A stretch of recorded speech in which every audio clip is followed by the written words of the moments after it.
안녕하세요. 체스입니다. 4월 14일 국내 증시 어떤 식으로 흘러갔고 또 오늘 리딩에서 어떤 이야기를 했는지 간단하게 한번 정리해 보도록 하죠. 자, 금일 코스피 지수는 0.38%, 코스닥은 1.07%, 양지수 다 상승 마감했습니다. 최근 국내 증시의 상승세가 굉장히 무섭죠. 제대로 된 조정 없이 3월부터 지금까지 되게 큰 폭으로 상승을 이어오고 있는데, 일단은 사실 이유는 다들 아시겠지만 2차 전지, 또 차 전지 때문이었습니다. 아무래도 우량 섹터인 2차 전지, 에코프로를 중심으로 2차 전지 우량주들이 강한 상승세를 보이면서 일단 시장 지수 자체는 굉장히 강하게 상승을 하고 있죠. 다만 좀 아쉬운 건 2차 전지라는 좀 우량한 섹터가 움직이다 보니까 중소형주들 같은 경우는 시장 지수가 이렇게 많이 올라갔음에도 불구하고 그만큼의 혜택, 수혜를 받지 못했다. 요런 게 조금 아쉬운 상황이에요. 자, 일단은 오늘 코스피 지수 같은 경우는 일봉상 볼린저 밴드 상단 위로 올라섰습니다. 볼린저 밴드 상단을 돌파하기가 상당히 힘든데 일단은 상단을 탔어요. 지금 과거부터 코스피 차트를 쭉 보시면 보통 항상 상단에서 밀려요. 상단에서 조정을 한번 주고 다시 한번 더 이 볼벤 상단을 끌어올리면서 이렇게 우상향하는 모습이 많이 나오는데, 가끔 한 번씩 볼벤 상단을 돌파하고 볼벤 상단을 타고 움직이는 경우가 생기거든요. 이게 전형적인 상승장의 모습인데, 자, 이게 한 최근 10년을 기준으로 봤을 때 몇 번 없어요. 한 3번 정도밖에 없을 정도로 되게 드문 현상입니다. 일단 오늘 볼린저 밴드 상단을 탔습니다. 그런데 일단 여기 갭자리, 제가 여러분들한테 사실 코스피 여기 갭자리 있으니까 여기까지는 무조건 간다 맨날 이런 얘기 많이 했던 거 기억하실 거예요. 오늘 그 갭자리로 갔다가 밀린 거거든요. 자, 요러면 조금 생각이 많아집니다. 자, 지금 사실 시장이 악재라고 부를 만한 거는 없어요. 소비자 물가 지수, 생산자 물가 지수, 이거 시장 기대치보다 더 잘 나왔고요. 그렇다는 소리는 이제 금리가 동결되겠구나. 5월 달에 원래 마지막 금리 인상 이후 다음 번에 동결을 하겠지라고 생각을 했었는데, 소비자 물가 지수, 생산자 물가 지수가 잘 나온 걸 보니 야, 이거 5월 달부터 물가 동결되는 거 아니야? 라는 일단 기대감이 생겼다라고 보시면 됩니다. 물론 아직까지는 기대감이기 때문에 무조건 이제부터 시장은 계속 올라간다라고 말하기에는 조금 애매한 거죠. 아직 확실히 동결이 된 건 아니니까. 자, 그 상황에서 일단은 갭자리를 메꿨어요. 제가 오늘 아침에 여러분들한테 말씀드렸던 게, 자, 오늘까지는 상승폭을 보여줄 가능성이 높고 다음 주부터 한번 좀 조정장이 오지 않을까 이런 생각이 듭니다라고 오늘 아침부터 말했던 거 기억하실 거예요. 그래서 오늘 아침에 여러분들한테 오늘 막 뉴스 뜨고 급등하는 종목 섣부르게 따라잡지 말고 오늘은 일단 수익이거나 보합인 종목들 있으면 다는 아니어도 조금씩이라도 일단 혹시 모를 조정을 대비해서 현금을 만들어 두세요라고 말했던 거 기억하실 거예요. 지금 일단은 갭자리 같은 경우는 보통 갭을 메꾸면 일반적으로 조정을 나오는 경우가 굉장히 많아요. 갭자리를 메꾸게 되면 조정이 나오는 경우가 많은데, 거기에 추가적으로 볼린저 밴드 상단에 돌파하긴 했지만 과연 이게 10년에 지금 이번이 네 번째라고 했죠. 네 번째일 만큼 여기 안착해서 계속 우상향 할 만큼 그만큼 시장에 강력한 호재가 있는가? 라고 생각하면 그건 좀 의문이에요. 떨어질 이유가 없다인 거지, 이게 강력하게 상승할 만큼 그런 시장은 아니기 때문에 일단 볼벤 상단 찍고 갭자리도 메꿨기 때문에 한 차례 좀 쉬었다 갈 가능성, 요거 무시할 수 없습니다. 자, 거기다가 RSI 지표들을 보면 RSI 지표가 보통 70을 넘어가게 되면은 과매수 구간이다. 어떻게 보면 투심이 좀 과열됐다라는 구간이라고 말씀을 드렸죠. 자, RSI 지표가 70 부근에서부터 찍었을 때 최근 작년부터 지금 1년치만 보더라도 조정이 안 온 적이 없어요. 그쵸? 보시면 이때도 마찬가지였죠. 요때도 마찬가지였죠. 이때도 추가적인 상승을 이어갔던 게 아니라 좀 횡보 하락하면서 이 RS 투심 지표를 좀 낮춰놓은 상태에서 다시 재반등을 한 거거든요. 자, 이때도 마찬가지고요. 그렇다는 소리는 오늘 RSI 지표가 70으로 넘어갔고 윗갭자리 메꿨고 강력한 저항 구간이라고 불리우는 볼벤 상단까지 찍었어요. 그런데 과연 시장이 이러한 상황, 이렇게 강력한 저항, 매도 신호가 많은 상황에서 이걸 무시하고 그냥 쭉쭉 올라갈 수 있을까? 올라가 주면 매우 감사하죠. 근데 일단 그것보다는 앞으로 시장은 분명히 악재라고 부를 요소보다는 호재라고 부를 게 많기 때문에 우상향하긴 할 것 같아요. 하지만 이렇게 그냥 무한정 올라가는 게 아니라 제가 매번 말했지만 올라가고 조정 주고 올라가고 조정 주고 이런 식으로 올라가는 게 일반적이다라고 했잖아요. 이렇게 조정을 주면서 올라가게 되면 이제 추세선이라는 게 만들어집니다. 이렇게 추세선 상단 하단이 만들어지면서 타고 올라가는 건데 현재까지는 추세선이 아니라 그냥 올라간 거예요. 따라서 여기서 절반 정도 조정 한번 주고 다시 한 번 더 고점을 치고 올라갈 가능성이 조금 높다고 보여지긴 합니다. 뭐 그냥 올라가주면 더 좋고.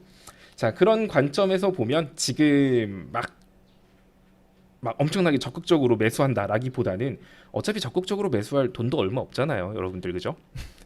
너무 팩트를 때렸나? 그러니까 아마 지금 손실인 종목군들이 꽤나 많이 올라온 분들이라던가 아니면 손실이었던 게 이제 보합됐어요. 손실이었던 게 이제 악수익 됐어요. 이런 종목들이 이제 계좌에 하나둘씩 보이기 시작하실 거예요. 그런 종목군들 뭐 기다린 시간이 억울하니 네, 한 주도 팔지 않고 끝까지 먹어보겠다라는 생각보다는 조금씩이라도 비중을 줄였다가 어차피 더 올라가긴 하겠지만 시장은 고점 더 갱신할 것 같아요. 하지만 조금 조정 줄 때 그거 다시 사면 두 배로 이득이잖아. 그런 생각으로 좀 대응하시면 좋을 것 같습니다. 자, 오늘 제가 아침 장전 브리핑에서 여러분들한테 말씀드렸던 종목 섹터가 뭐였죠? 철강 관련주였어요. 일단은 중국 같은 경우가 철강 생산량을 전년 수준으로 맞추겠다라고 말을 했거든요. 전년도 같은 경우는 코로나 때문에 약간 문 닫고 있었잖아요. 근데 그때만큼 철강 생산량을 유지한다라는 건 지금 리오프닝, 이제 경제가 활성화되고 있는 시점이니 당연히 원자재나 이런 것들에 대한 수요가 올라갈 텐데 이런 수요가 올라가는 상태에서 공급에 제한을 걸기 때문에 철강 관련주들 좀 오늘 눈여겨볼 필요 있다라고 말씀을 드렸죠. 그중에 여러분들한테 두 종목을 집어드렸습니다. 첫 번째로는 문배철강이었고요. 두 번째로는 하이스틸. 자, 오늘 이 두 종목이 장 초반까지만 해도 어리버리하다가 장 막판에 엄청나게 멋있는 모습을 보여줬네요. 혹시 장전 브리핑 보고 매수하신 분들이 있으면 잘 대응하시면 될 것 같습니다. 뭐 장전 브리핑에 말씀드리는 종목 같은 경우는 자율 매수 매도가 원칙이기 때문에 따로 뭐 목표가 얼마 뭐 이런 거 말씀 안 드릴게요. 괜히 여기서 목표가 말하면 여러분들 추격 매수할 것 같거든요. 그래서 장전 브리핑 좀 잘 읽고 투자에 참고를 하시면 꽤나 쏠쏠할 겁니다. 자, 그리고 제가 오늘 2교시 때 장 초반에 오랜만에 단기 매매 종목을 진행을 했어요. 아무래도 금요일인데 좀 재미가 없잖아. 그래서 여러분들 좀 치킨 값이나 좀 챙겨갔으면 하는 마음에서 일단 데이터 솔루션을 단타로 잡아드렸죠. 자, 데이터 솔루션을 여러분들한테 7,000원, 7,040원에 말씀드렸는데 딱 7,040원이네. 자, 그리고 제가 여러분들한테 목표가는 7,260원 정도를 보시면 됩니다라고 말씀을 드렸고요. 오늘 장중에 7,310원까지 올라갔으니까 매도 주문 넣어두신 분들은 뭐 문제 없이 다 체결되셨을 거라고 생각을 해요. 뭐 뒤늦게 잡으신 분들은 수익률이 좀 적을 수는 있겠지만 어차피 수익이니까 퇴근길에 매로나 사드시면 됩니다. 자, 제가 오늘 여러분들한테 이 데이터 솔루션을 말씀드렸던 이유가 데이터 솔루션의 평균 일거래 매매는 한 18만 주? 뭐 15만 주밖에 안 됐어요. 근데 제가 딱 말했던 9시 30분 정도의 일거래량이 15만 주 가까이 됐거든요. 아니, 장이 열린 지 30분밖에 안 됐는데 거래량이 평소 일거래량 수준으로 올라온 거죠. 자, 그 상태에서 10분봉 차트도 괜찮았고요.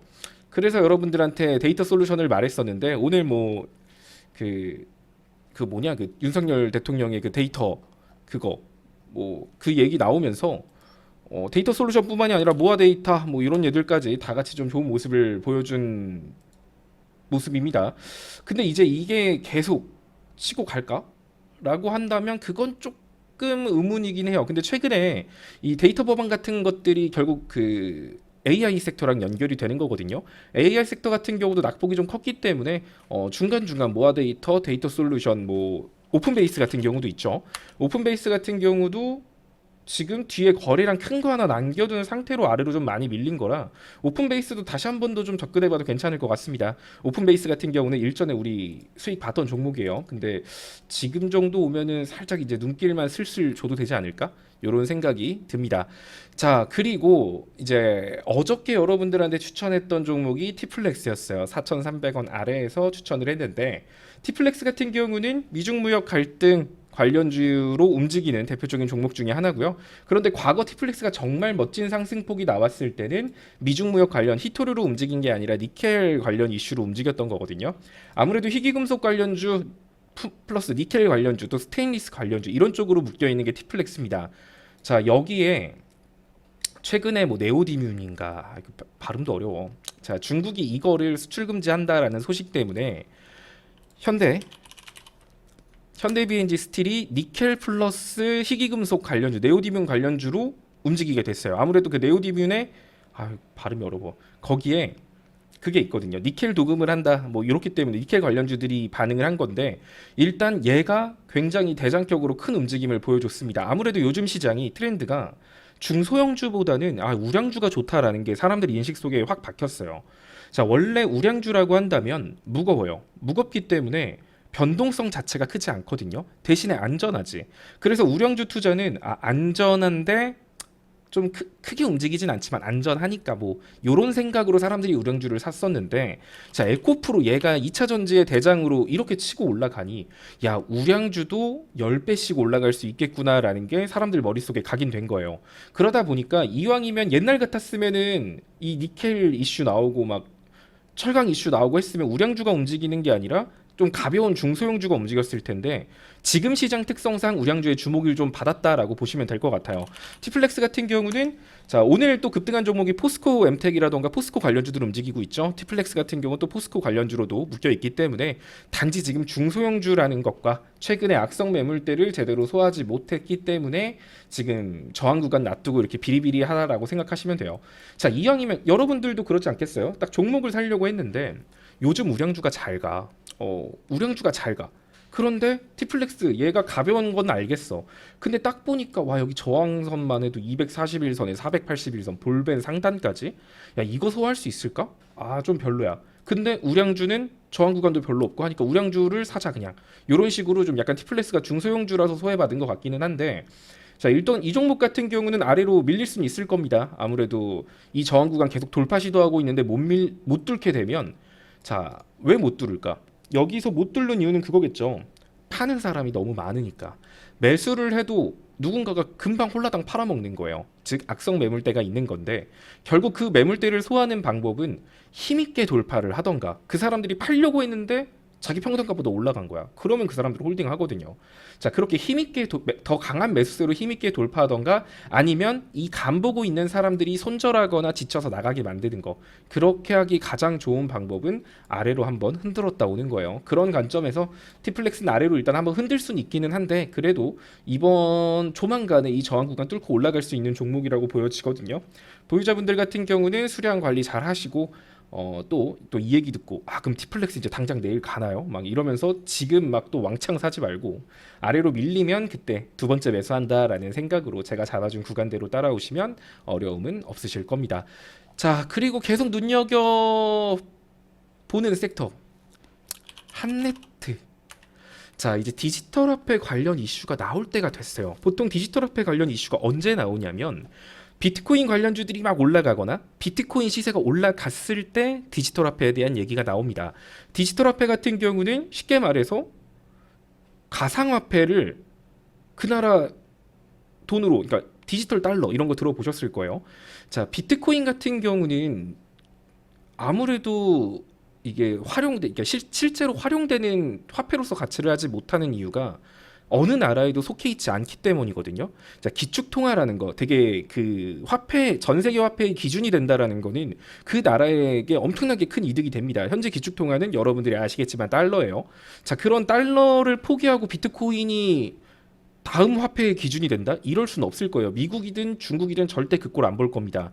하지만 어쨌든 돈이라는 건 지금 일반 화폐 지폐에서 결국은 디지털로 바뀌게 될 텐데, 자, 그렇다고 하면 이제 디지털 달러라던가 디지털 위안화, 디지털 원화, 디지털 유로, 여기에 대한 논의는 계속해서 나올 수밖에 없거든요.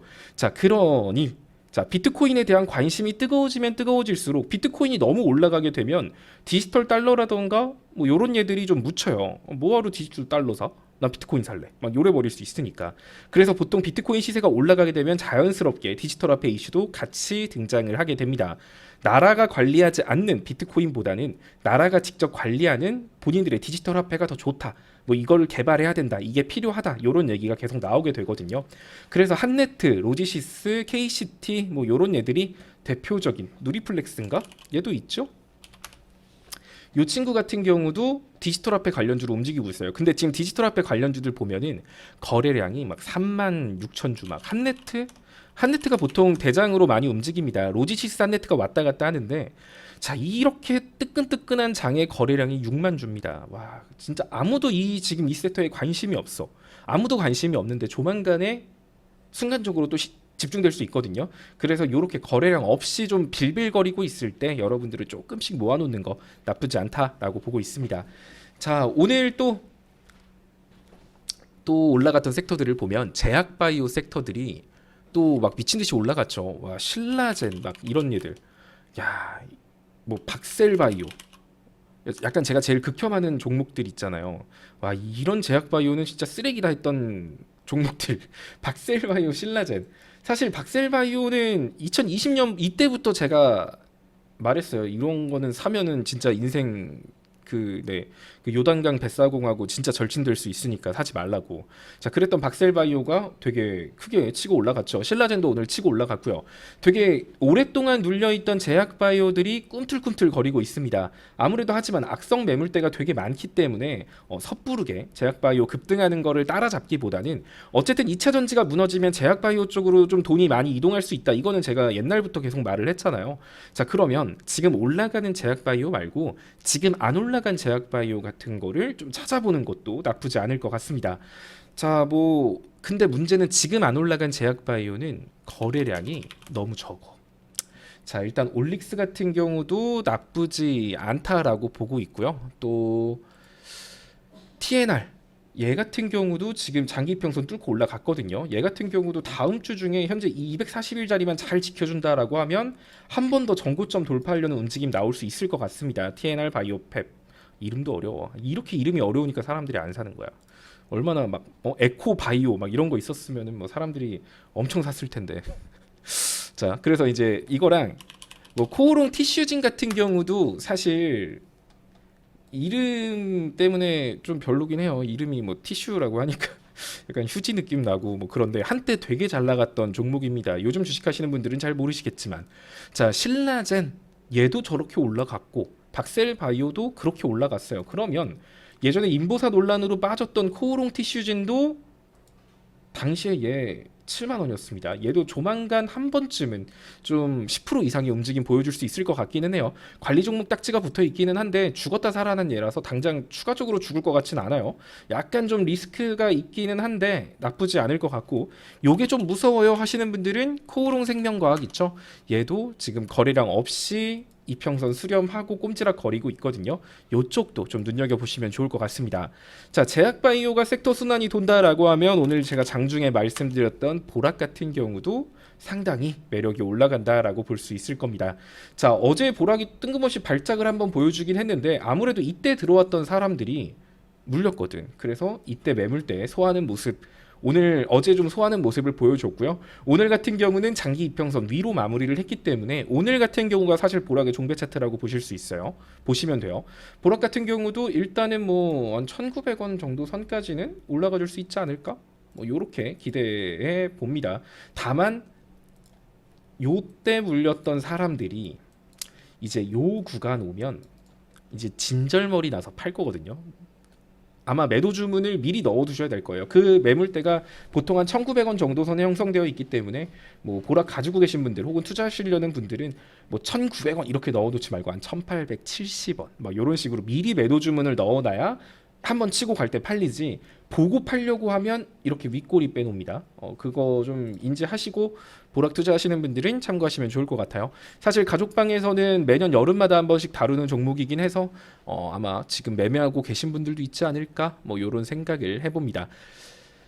자 그리고 오늘 여러분들한테 막 이제 오후장에는 이것저것 교육을 좀 많이 해드렸어요.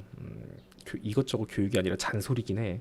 자 주식을 하면서 되게 중요한 건 막 지금 수익을 엄청 잘 보고 막 요런 게 아니에요. 막 한 종목 갖고 수익 엄청 많이 보고 요런 게 아니라 그냥 꾸준히 하는 게 가장 중요하겠지만 이렇게 꾸준히 하려면 실수를 줄이는 게 중요합니다. 사람이면 무조건 실수해요.